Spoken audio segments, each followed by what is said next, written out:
Lakukan segala sesuatunya dengan sungguh-sungguh, pasti bermanfaat di kemudian hari.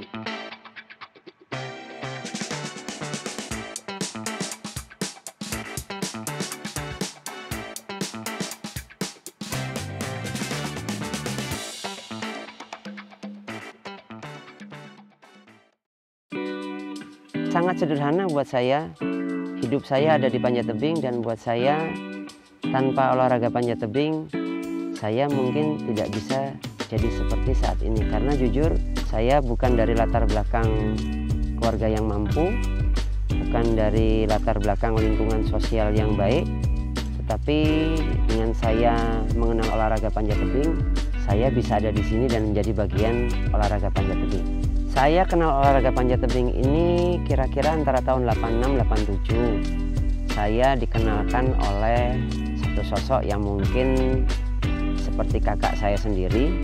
Kebetulan dia tetangga depan rumah saya, namanya Muhammad Ampi Patisausiwa. Dia yang memperkenalkan saya. Saya belajar pertama kali itu di tembok rumah setinggi 3 meter. Itu awal mula saya mengenal olahraga panjat tebing. Terus kira-kira tahun 90-an saya pindah ke Sulawesi Utara. Saya kenal dengan yang namanya Frankie Koaas atau biasa dipanggil Kengkang. Saya dikenalkan dengan dunia petualangan, dengan panjat tebing alam. Saya belajar sama dia di tebing kilo 3 di Amurang. Tahun 92 saya kembali ke Jawa. Itu saya diajak sama yang namanya Maurits Arempele. Dia orang Papua yang kebetulan kuliah di Bandung, dan dari sana saya lebih mengenal dunia panjat tebing dari sisi sport climbingnya. Karena dengan Kak Morris, dengan Edi Susilo, dan mungkin banyak pemanjat Bandung yang lain seperti Kang Mamai, seperti Mas Jati, saya banyak mengenal olahraga panjat tebing dari sisi sportnya. Dan dari sana mulai dari tahun 90 saya mengenal dunia pertandingan, dan saya bisa punya prestasi itu mulai dari tahun 91. Meskipun awalnya dulu kalau saya belajar manjat, karena kebetulan bapak saya itu tentara, kalau saya ketahuan manjat sama bapak saya, itu minimal yang namanya kopel rem itu ngecap di badan.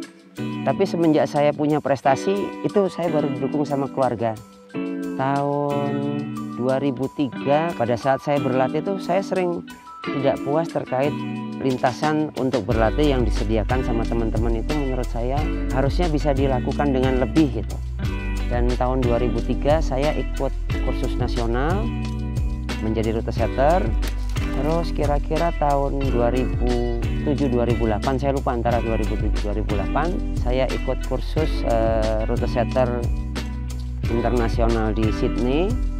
Cuman karena aturan di internasional itu setelah kita mendapatkan sertifikat, kita statusnya masih seperti rute setter magang dengan status aspiran rute setter internasional.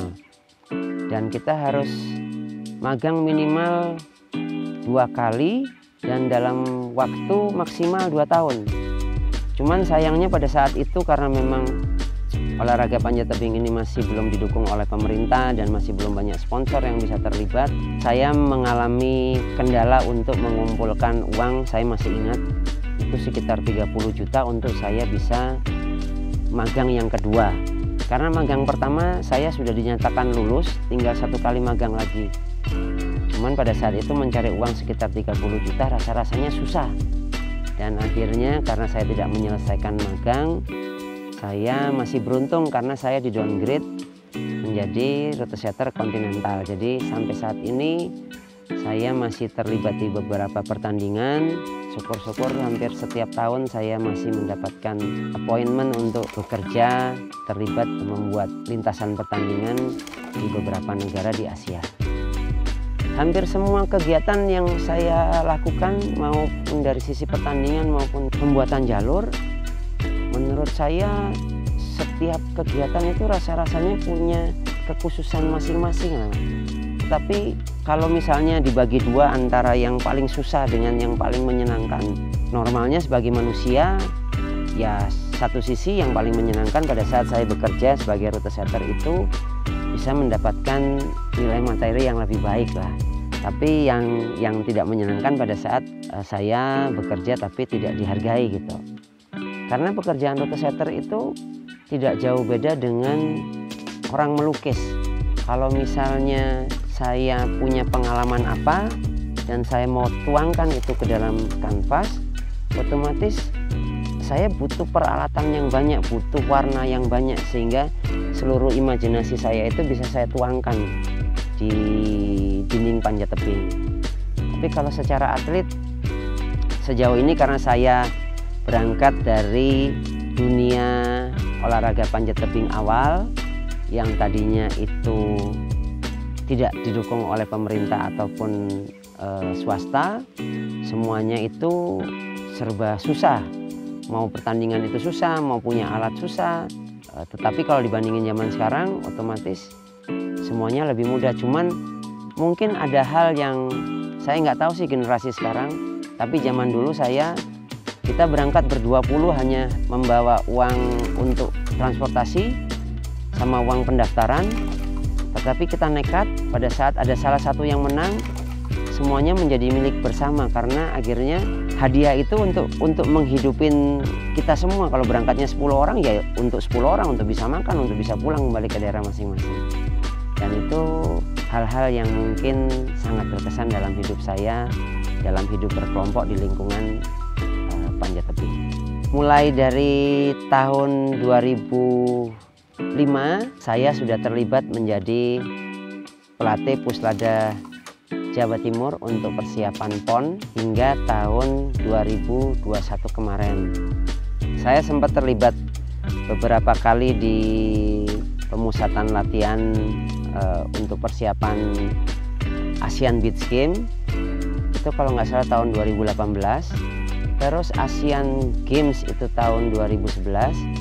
Sama terakhir 2011 itu SEA Games kalau nggak salah. Dan terakhir itu 2018 untuk Asian Games. Kalau sampai detik ini, selain panjat tebing yang dari kecil saya lakukan, saya sangat suka memancing. Kalau dulu saya hanya suka memancing, sekarang lebih suka memancing dari sisi yang sportnya, karena buat saya sensasinya berbeda. Selain manjat, selama itu menyenangkan, rasa-rasanya semua hal ingin saya lakukan. Dan satu lagi, mungkin dari kecil saya suka memasak, dan sampai sekarang saya pun karena saya suka mancing, ya hasil mancing itu selalu saya masak sendiri, bisa untuk saya pribadi atau lingkungan saya, terutama buat atlet-atlet saya selama kita proses berlatih. Dan itu sangat menyenangkan buat saya.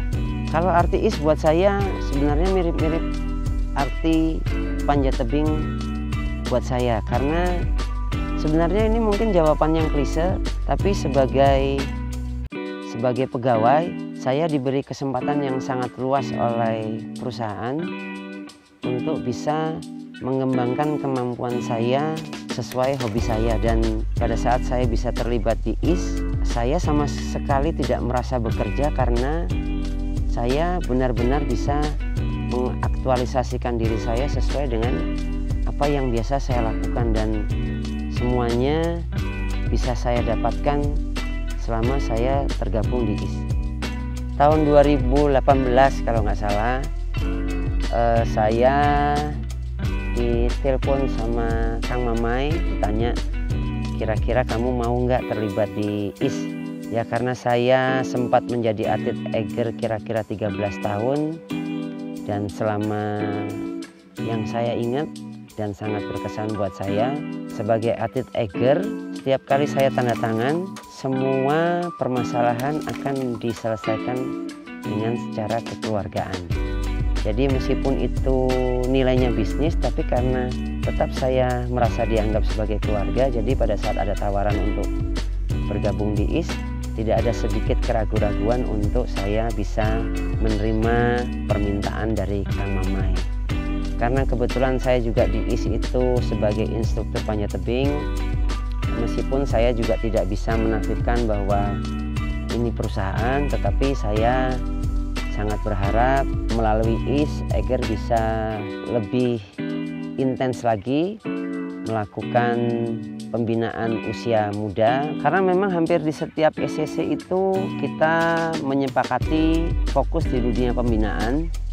Jadi hampir di setiap SCC itu yang selalu kita layanin itu usia-usia dini, antara usia 5-6 tahun hingga usia di bawah SMA.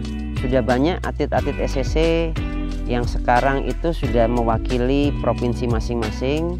Kalau dari Jawa Timur yang merupakan binaan Eiger itu ada yang namanya Aan Afiansa, dia sempat beberapa kali menjuarai kejuaraan Asia. Sempat setahu saya itu dia juara 1 Asian Championship di nomor boulder. Jadi buat kita, dengan kita mempersiapkan talenta-talenta muda, harapannya olahraga panjat tebing tidak akan pernah kekurangan SDM untuk selalu bisa berprestasi. Eiger Adventure Service Team, home for adventure.